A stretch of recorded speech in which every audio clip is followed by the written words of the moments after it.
Moi, j'ai bientôt 30 ans d'expérience professionnelle derrière moi. Je suis économiste de formation. J'ai fait presque 20 ans dans la finance, mais j'ai fait aussi 10 ans dans le e-commerce, et en particulier dans une boîte qui s'appelle 3 Suisse, où j'ai été la directrice générale de la business unit pour le Benelux, et j'avais en même temps la direction marketing France comme casquette. Pourquoi je vous parle de ça? Parce que 3 Suisse a été pionnière en matière de développement durable, et ce, dès le début des années 1990. Et à l'époque, ce n'était pas vraiment un sujet qui était dans l'air du temps. Pour autant, ça a été un sujet qui est venu irriguer l'ensemble de l'entreprise. Le programme qui avait été développé à l'époque s'appelait « Chouchoutons notre terre ». Et ça avait été aussi un vrai enjeu économique, pour le coup. En fait, simplement en révisant la façon d'emballer ces produits, 3 Suisse a économisé des millions d'euros. Je ne sais pas si certains d'entre vous se souviennent, mais avant les chemises pour hommes, vous aviez des petites épingles en fait, en acier qui attachaient les chemises. Le fait d'avoir revu la façon de plier les choses, en fait, on a supprimé les épingles. Et donc, il y a des tonnes et des tonnes d'acier qui n'ont pas été achetés, utilisés, jetés, rien que par ce type d'action. Et donc, ça a généré quand même un potentiel d'économie pour l'entreprise. Donc, finalement, l'environnement, c'est aussi une source de performance économique.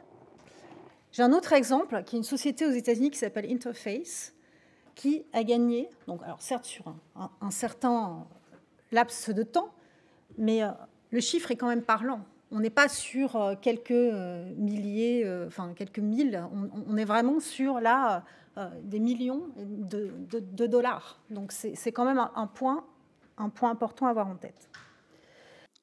Et donc, l'environnement, quels sont vos risques finalement en tant que chef d'entreprise, en tant qu'entreprise?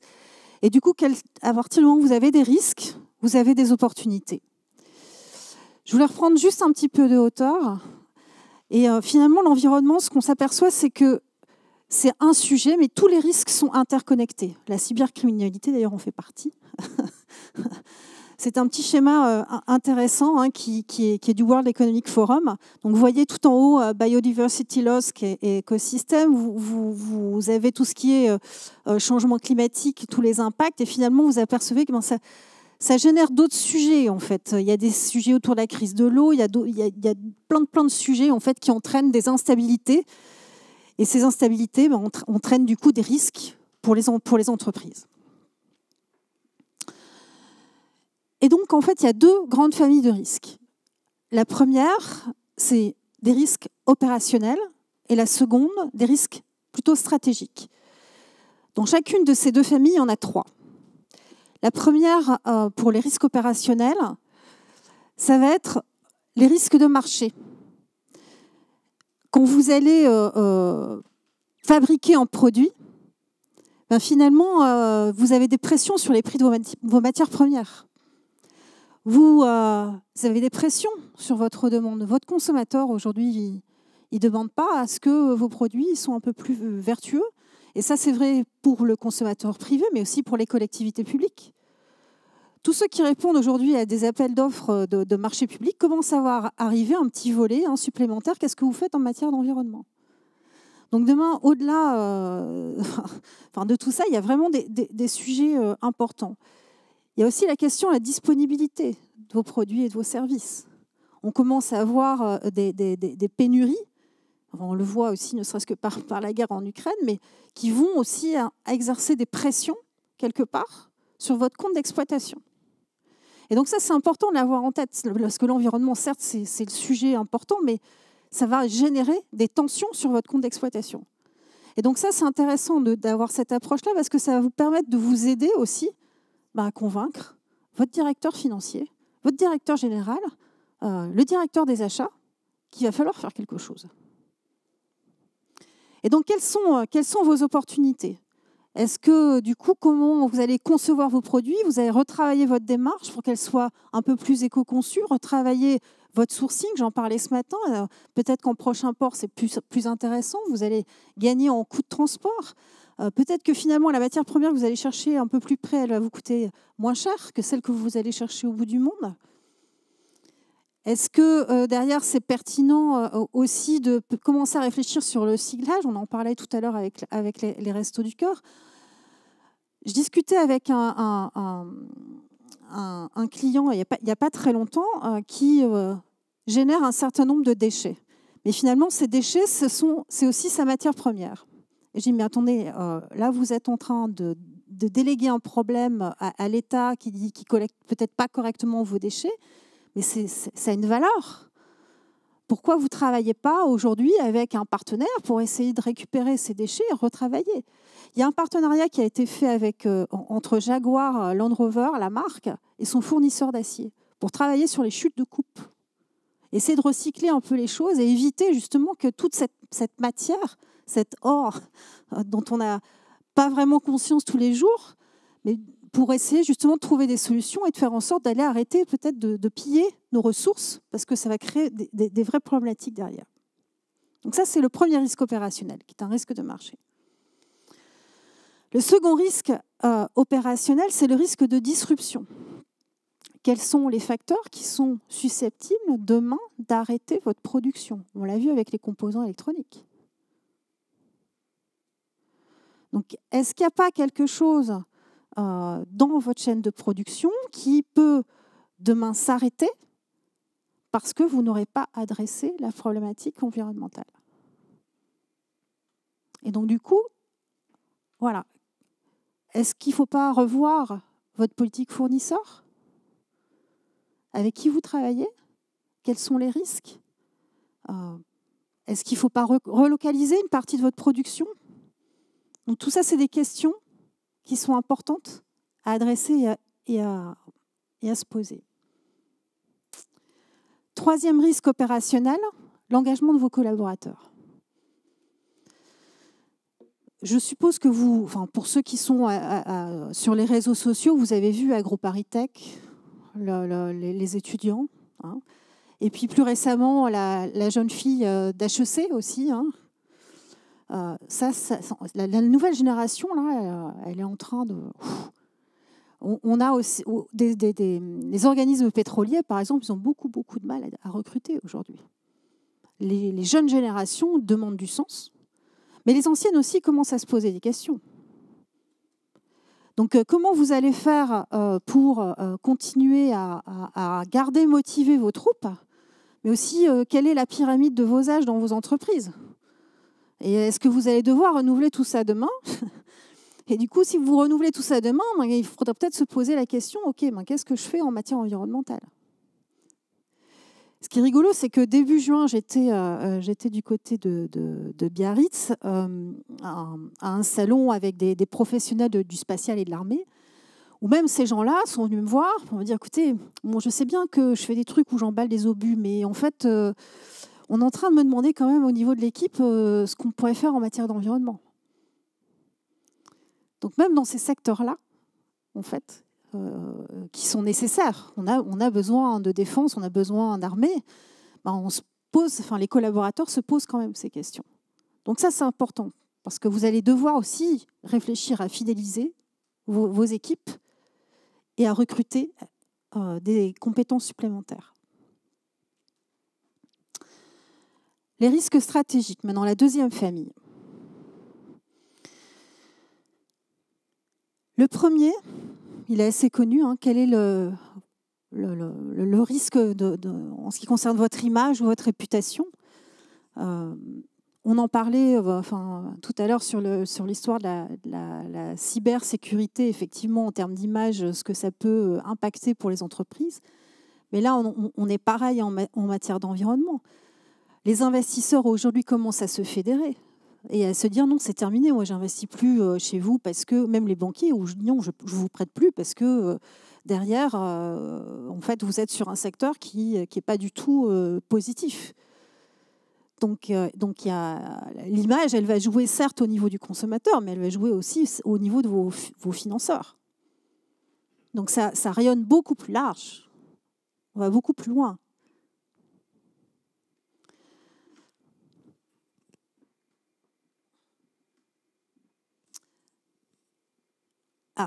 Deuxième risque stratégique, le risque de business model.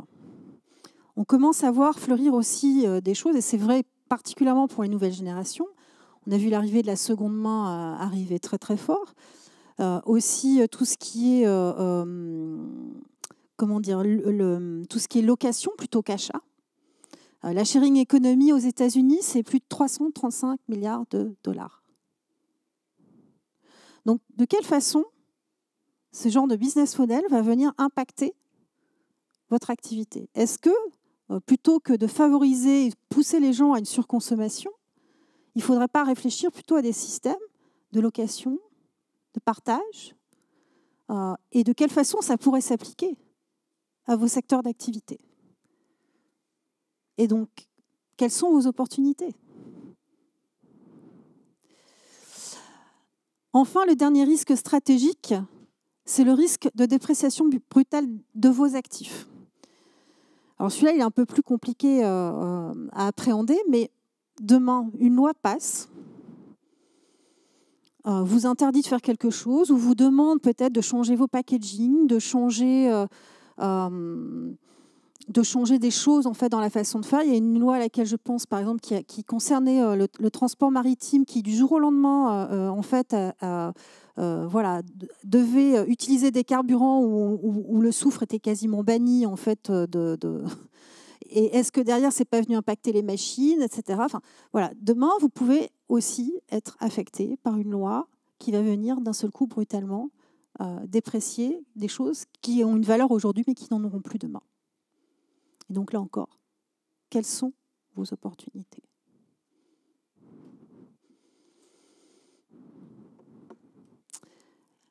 J'en ai fini, on m'avait dit faire court.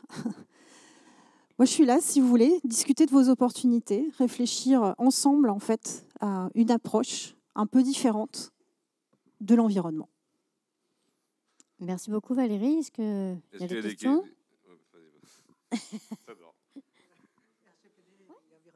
Non, ce n'est pas vraiment une question, c'est plutôt compléter. C'est-à-dire que quand vous parlez des risques stratégiques et tout ça, effectivement, tout ce qui va être audit, je pense à ce que moi je fais aussi, au niveau des audits des entreprises, des partenaires, des sponsors, des gens qui vont travailler avec les entreprises. Il y a de manière générale 3 types d'audits qui sont faits: cybersécurité, conformité et responsabilité environnementale. Et aujourd'hui, ça compte énormément. Et les entreprises sont notées sur les 3. Et le scoring, il est fait sur les 3 volets.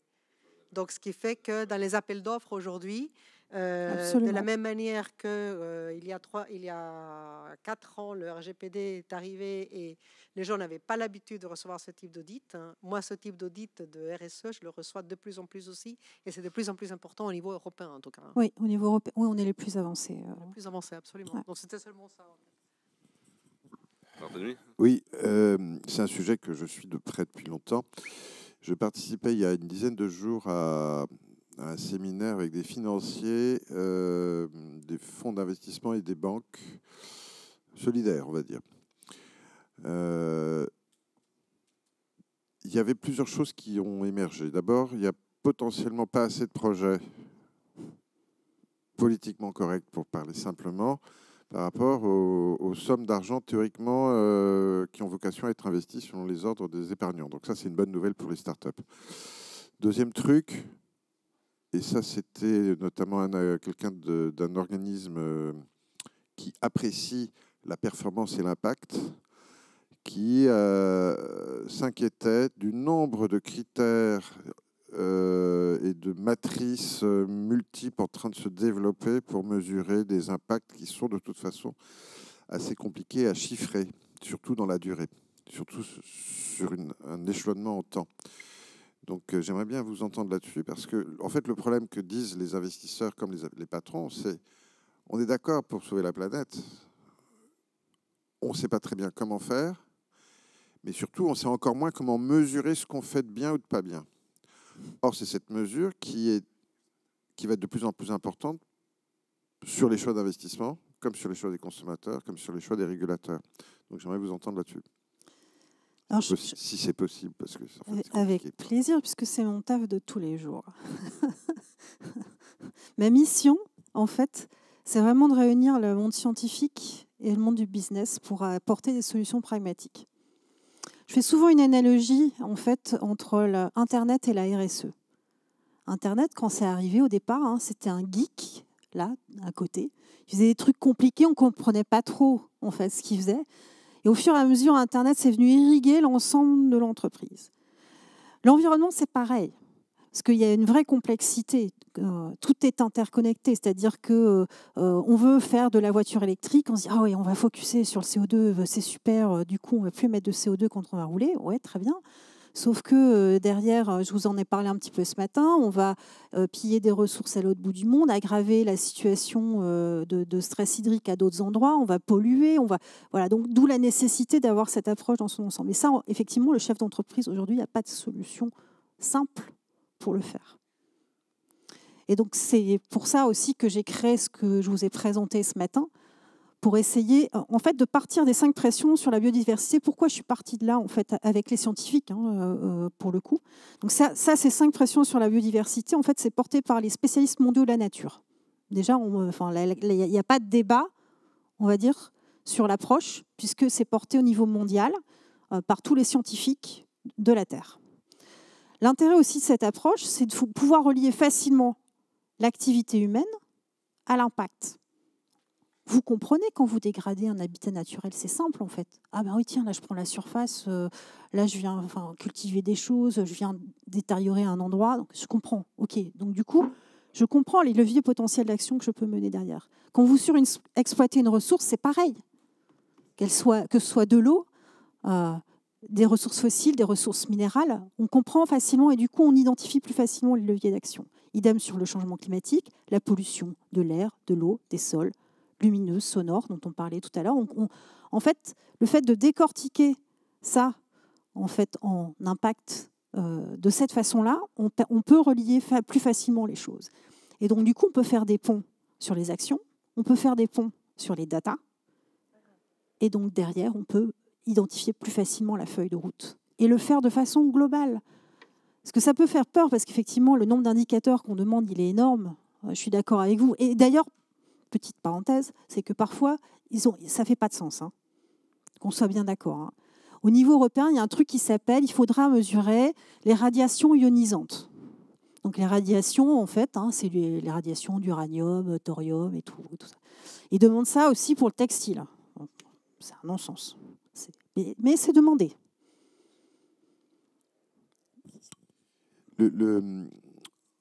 En fait, je voudrais aller plus loin sur votre projet qui me paraît très pertinent et très opportun par rapport à cette complexité d'analyse. L'objection classique des analystes classiques, c'est de dire, bon, tout ça c'est très bien, c'est très scientifique, c'est pas notre jargon, c'est un autre jargon. Oui. Comment vous le traduisez en dollars, en argent? Quand? Est-ce que ça va nous faire baisser la rentabilité de l'entreprise? Je me fais l'avocat du diable quand je dis ça, mais c'est quand même, à un moment donné, cette question-là qu'éventuellement un conseil d'investissement peut décider. Oui, ok, d'accord, on est bien noté, pas très bien noté, ça dépend des critères. Bon, en clair, ça coûte combien? Ça rapporte combien? Quand? Alors, il faut savoir que... C'est super compliqué. Est-ce que ça, vous pensez pouvoir arriver à faire cette traduction qui est forcément réductrice, mais qui est un élément de conviction quand même? Ne serait-ce que par l'avènement des régulations, c'est-à-dire que demain, si vous ne mettez pas un affichage environnemental sur votre produit, vous aurez une amende au produit. Que celle-là, elle peut se monter jusqu'à 10 000 €. Donc ça, vous pouvez mesurer le risque comme ça. Oui.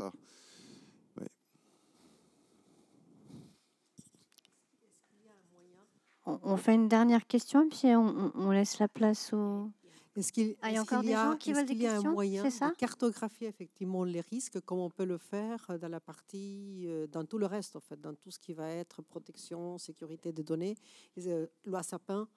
Aujourd'hui, on est vraiment dans tout ce qui est cartographie des risques de tout. Est-ce qu'il y a un moyen, un logiciel, quelque chose qui permette comment est-ce qu'on va quantifier ces risques?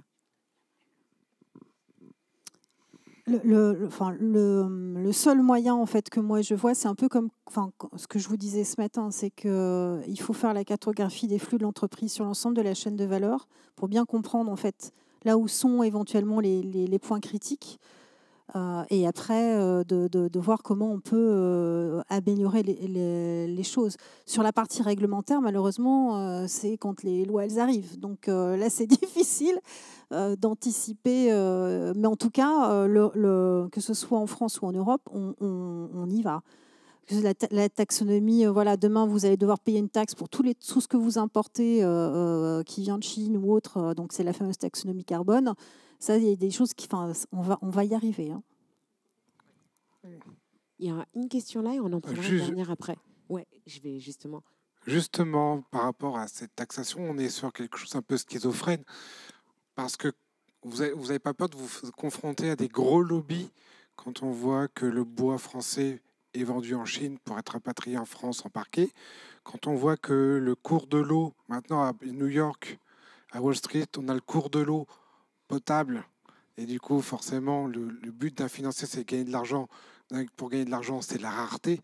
Donc, on va créer la rareté de l'eau pour monter les cours et gagner de l'argent. Quand on voit un certain nombre de projets écologiques qui ont eu lieu et qui ont été mis sous cloche, j'en connais dans le milieu du Champagne, dans le milieu du Champagne, qui a été mis sous cloche par l'État. Donc vous n'avez pas peur non plus de cette côté utopique, de se retrouver face à des gros lobbies qui mettront tous ces projets sous cloche ou qui organiseront la démarche écologique à plus ou moins déformée. C'est une bonne question, surtout que j'ai fait un peu de finance, donc je vois très bien de quoi vous parlez. Mais si on se résume à la vision du portefeuille, pour moi, il y a les financiers d'un côté et il y a la réalité des entreprises de l'autre. C'est qu'à un moment donné, les entreprises, pour pouvoir survivre, elles ne vont pas pouvoir s'amuser à spéculer, enfin, je veux dire, si elles ont besoin d'eau, c'est comment je fais pour diminuer l'usage de certaines matières premières dans mon process parce que ça va me coûter un bras. Enfin, à un moment donné, il y a la réalité du terrain et il y a la réalité financière. C'est deux mondes qui parfois sont un peu dichotomiques. Personnellement, j'avance. Moi, ce qui me fait plaisir, c'est que tous les jours, je rencontre des entreprises et que tous les jours, on me dit, moi, je veux avancer, je veux travailler mon impact sur la biodiversité, sur le changement climatique, voilà, je veux avancer. Et donc, c'est ça mon moteur, en fait. Je veux dire, la finance, je l'oublie un peu, pour le coup. Et moi, ce qui m'intéresse, c'est de rencontrer des entrepreneurs engagés et d'avancer avec eux. On va prendre après la dernière question. Il y a juste une chose aussi qu'il faut prendre en compte, c'est que depuis des années, on parle d'écologie, on parle d'environnement, il n'y a pas de gendarme. Il n'y a pas de gendarme mondial qui va les contrôler, qui va auditer les entreprises. Il n'y a pas un gouvernement qui a fait une police de l'environnement. On a mis des agents de prévention pour aller voir, constater, vous devriez améliorer ça, mais ça a un coût, donc on abandonne, on met un chapeau, on attend que ça se passe. Sauf que 2035, toutes les entreprises vont devoir s'aligner. C'est une loi européenne. Toutes. Résultat des courses, là, il y aura un vrai gendarme et mondial. Et là, c'est pénalité. Une entreprise qui ne respectera pas cette loi, c'est pénalité de 35 000 à 750 000 euros par infraction. Là, on va moins rigoler. C'est-à-dire que si on n'a pas fait des agents de prévention dans les entreprises pour dire ce carton-là, on va le modifier, cet emballage-là, on va le modifier, cette eau-là, on va la dépolluer, etc., ça va tomber systématiquement. La conscience, elle n'est pas à la fois gouvernementale. Il faut avoir la conscience de l'environnement. C'est-à-dire que cette pratique au jour le jour, de voir comment on va protéger notre action d'entreprise, notre action de fabrication et notre action de développement. Parce que c'est beau de se développer, mais si on n'a pas fait la prévention de l'environnement derrière, tout déraille. Et là, la chaîne se casse. Enfin, je ne sais pas si tu es d'accord avec moi, mais je pense que c'est comme ça qu'il faut réfléchir. Je me permets de rebondir justement sur ce sujet. Peut-être qu'aujourd'hui, ça paraît quelque chose encore de lointain, mais qui demain sera une nécessité. Et quand je dis demain, c'est vraiment à partir de demain. On parle quand même d'enjeux environnementaux, donc qui nous concernent tous au quotidien, que ce soit pour plus tard, pour peut-être nos enfants et autres. En tout cas, demain, ça sera une nécessité. Et je pense bien, pour répondre à la question aussi, c'est que le jour où ça deviendra une nécessité, des mesures seront forcément prises assez directives peut-être, et qui iront dans le sens de projets en tout cas qui vont porter de nouveaux cercles vertueux pour un business model différent et un avenir prometteur. Oui, ce qu'on oublie souvent, c'est que la planète, elle continuera à vivre. Nous, on sera peut-être morts avant. En tout cas, si on n'agit pas. Merci beaucoup. Merci Valérie. Merci.